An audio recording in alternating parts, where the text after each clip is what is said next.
Hi everybody. So I just want to make a super informal little video for you because I have gone through and looked over the drafts of your papers and have given you comments. A lot of the content I gave you feedback on from your planners in those videos that I made about both the planners. So now we're really in the revising and editing stage, which is something that y'all can do on your own, really, getting your paper in good shape, making sure that you are proofreading it, making sure that you're looking over the rubric so that it contains everything it needs to. But I thought I'd make this quick video just looking at kind of like some of these quick notes that I've made as I've gone through the process of grading, just reminders that I'm noticing sort of general pieces of advice that everyone could probably stand to take. So actually, one I just mentioned, I think it would be a really good idea for everybody to make sure that before you submit your copy of the paper,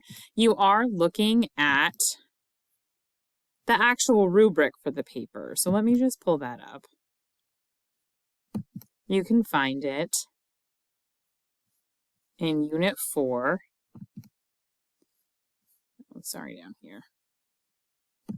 In the Critical Evaluation unit, it's going to be in Assignments and Submissions. And for this final paper,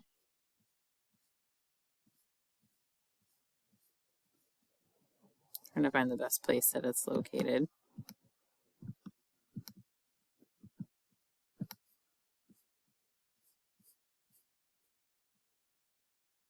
The Unit 4 Critical Evaluation rubric. You can see the things that are expected, like a thesis statement, topic sentences, headings. That's an important one. We're going to talk about that one. Details, relevance, details, sequence. Paper length should be 4 to 6 pages, not including the introduction. Not including the front material, the front matter. So like the title page and the references page. So 4 complete pages of the body itself. Needs to include introduction, body, evidence, counter evidence, language use, author credibility. Those are the things that are expected. So if you're missing a section where you talk about evidence and counter evidence, make sure it's in your paper. If you're missing language use, make sure you have that section in your paper. If you're missing author credibility, make sure you have that in your paper because that is a large amount of points on this big weighted essay. Paragraph transitions, connections between sentences, use of source material, so number of sources. In this paper, you need to have on your references page at least the reference for our original source material article, the one by Boygas, and you need to include an APA reference for your outside counter argument source, and you need to include references for any sources you used while Googling Boygas's bio. Editing and formatting. And that's pretty much it. But you can see that each of these categories are worth a lot. So make sure you're including all of the necessary sections in the paper. So just kind of looking quickly at the notes that I had. I need to, one is to check Boygas's spelling, so we can do that in just a second. My first piece of advice is to read it out loud to yourself. I'm noticing lots of little typos, like people spelling Hella instead of typing out Helen, or having some words missing from quotes, or picking the wrong word, or having sentences that don't quite make sense, like maybe you started it and then edited it and didn't go back and fix it. Read your papers out loud. It is a way to catch your typos and is something I highly suggest for the revision stage. Let's just double check Boygas because I know that I have been misspelling her name occasionally. So one thing I would recommend you do is before you hit submit, and this is something I would do if I were turning in a paper on this particular author, I would just double check the spelling of her name. Social media is public health crisis. Let's treat it like one. Okay. Boygas. Wow, have I been spelling it wrong. So if I'm spelling it wrong, I've been adding an extra U. So if that's my fault, then I apologize. But I'm telling you right now, make sure to spell her name correctly. And one thing I would do, because I have struggled, and sometimes there are just some words, even as your English teacher, there are just some words that I have difficulty keeping straight in my mind and spelling. Like exercise is one of them. I think I've told you guys that before. So every single time I have to do something formal with exercise, I look it up and make sure that I've got it right. Oh, wait, you know what though? Maybe the typo, oh boy, the typo might be in the citation that's been created for us. Let's go. So that's no good. I've been telling you to use that. Oh, yeah. So I will let the people who created the document know that there's a typo there. This is what it should look like. It does have the U in it, so I feel somewhat validated. It should be spelled like this. And if you're using this copy, which I admit I cut and pasted and told many of you to use, if you're using this particular copy in your references page, make sure you're adding in that extra U. One thing that I always do is I will do a Control F to find all instances in the paper of the word that I'm trying to make sure that I've spelled appropriately, or that I've been spelling wrong, so that I can go through and make sure that it's spelled the right way each and every time. Okay, so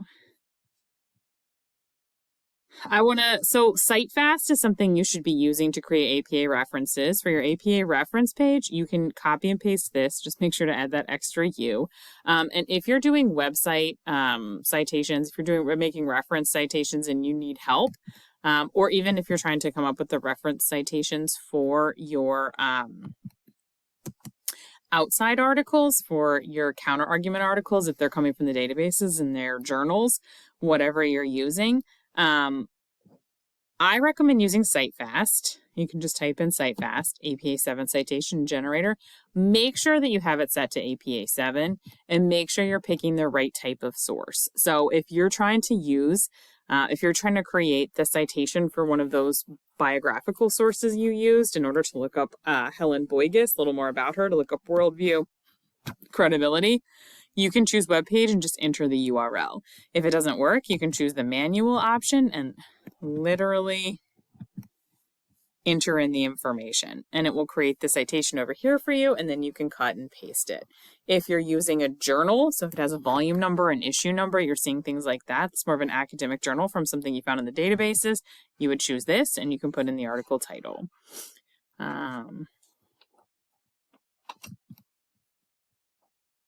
Just a reminder about in-text citation.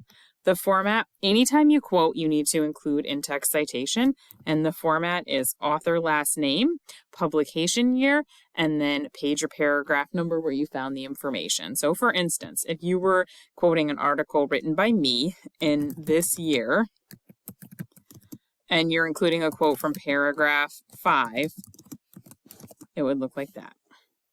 Block quotes are a special kind of formatting that you do for words over 40 words. For quotes over 40 words. I think we've talked about them before, but this is just a reminder that if you have a quote that's over 40 words, you want to be checking block quote formatting. Some of the source material that we include about APA in our course explains it, and you can always just Google it. And you'll see lots of hits come up with examples. So just make sure you're following along with that. Let's see, what else do we have? Use my template for APA also.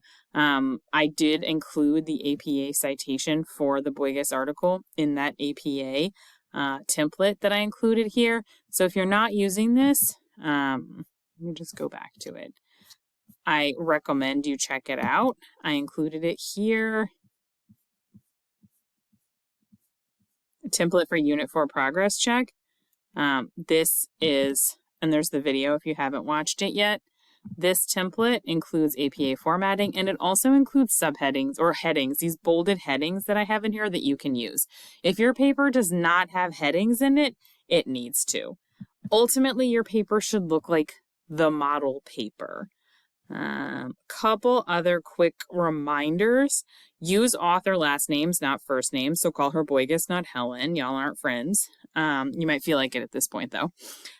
For publications, like if you're talking about the fact that she appeared in Forbes magazine, you would put that in italics. Make sure to create logical paragraphs. So I'm noticing a lot of really long paragraphs, like the evidence evaluation, just a single huge block of text. Go back and think about how you can organize those into paragraphs. If you have a super long piece of text and you have enough to create a paragraph, if you're writing 3 or 4 sentences about each piece of evidence, you can create a paragraph about each piece of evidence. Go back and see with your really long block paragraphs, the most logical way to divvy those up into smaller paragraphs. Just because it's in one section doesn't mean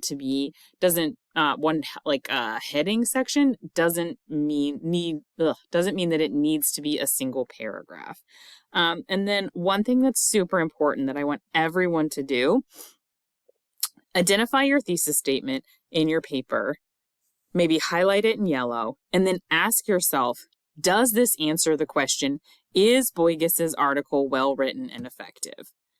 And if your sentence that you would respond to that question with does not make sense responding to that question, edit it. Because your thesis statement should be answering the question, is Boygus's article well written and effective? That is the question, that is the central question we're trying to answer in our critical evaluation. So if someone were to ask you, is Boygus's article well written and effective? And you responded, she talks about social media and how it is bad for mental health. That is not answering the same question. If somebody says, is this person doing a good job? And you were like, they work at the drive-thru. That does not answer the question. What they're asking is, does this person do a good job working at the drive-thru? So like when you're answering these questions, you want to make sure that you're having this conversation, that your thesis statement is answering the question, is Boygus's article well written and effective?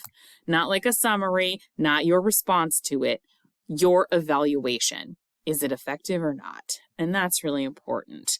And then the last thing I just wanted to show you that I've been mentioning to a lot of people is the sample paper, I think is a really helpful thing to use. I think I included it in a couple places here. The critical evaluation sample.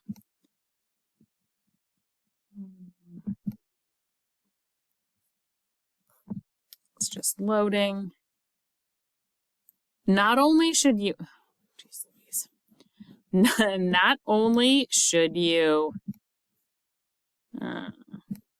there we go. Should you be using the model as an explanation of kind of how you can format paragraphs and ways that you can create paragraphs? This is also a good model because it shows you literally what your paper should look like on the page. So this is how it should look, including these subheadings: double space, paragraphs indented, multiple paragraphs when applicable, references at the end, citations throughout, after every quote, an in-text citation, a conclusion section, references in alphabetical order with hanging indent at the end. And then the thing about the APA template is, again, not just using this template that I created here for y'all for the purpose of headings, which I do recommend. Make sure, let me just make sure it's actually in here. Make sure your title page looks like this, because at this point, I'm not even correcting title pages anymore. You should know that you need to have up here your page numbers. You need to have your title in bold using title capitalization here with an extra space, and then this information, and then this in this order. When you get to the next part, still continuing with the page numbers, and you should have the title of the paper and sentence capitalization again. Instead of marking it as like introduction section, this is how we mark the introduction. And that's really important. or at least that's something I'm not going to be giving any more specific advice on. Yours should look like this if you want it to be fully APA formatted. And so that's some advice.